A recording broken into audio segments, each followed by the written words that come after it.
Bruce Lee kicks seemed to defy reality? How a man could launch himself through the air and strike with such precision and power that it left his opponents stunned. Today we're breaking down Bruce Lee flying kick techniques, not just how they looked but the physics, mechanics and training secrets behind every devastating leap. By the end of this video you'll understand how Lee combined speed, strength and agility to make his flying kicks legendary, and how you can apply some of these principles to your own martial arts practice. 1. The legacy of Bruce Lee kicks.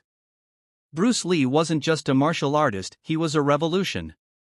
He blended philosophy, science and extreme athleticism into a fighting style that changed the world.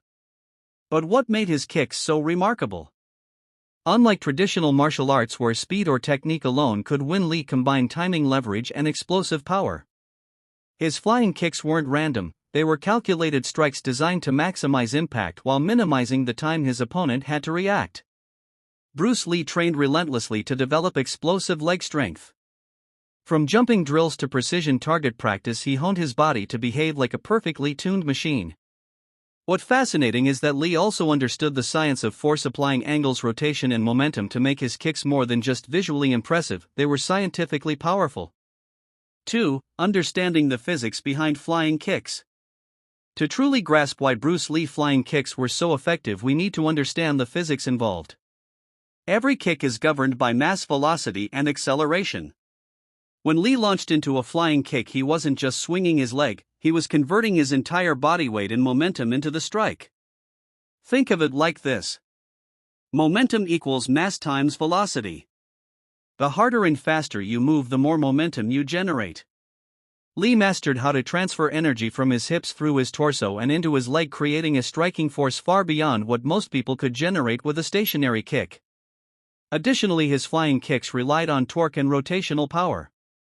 By twisting his hips mid-air, he could generate explosive rotational speed, adding even more impact when his foot connected with the target. Even the angle of the kick mattered. Lee didn't just jump straight forward, he angled his kicks to hit vulnerable points like the ribs, head or midsection. By combining vertical lift, forward momentum and angular rotation, he essentially maximized every joule of energy he could generate. 3. Training techniques that built Lee flying kicks. Bruce Lee flying kicks weren't a natural gift, they were the result of methodical, high-intensity training. Here are some key aspects. Plyometric training. Plyometrics involves explosive movements like jumps, hops and bounds. Lee used exercises like box jumps, squat jumps and frog jumps to strengthen his leg muscles and improve the speed at which he could launch his body into the air.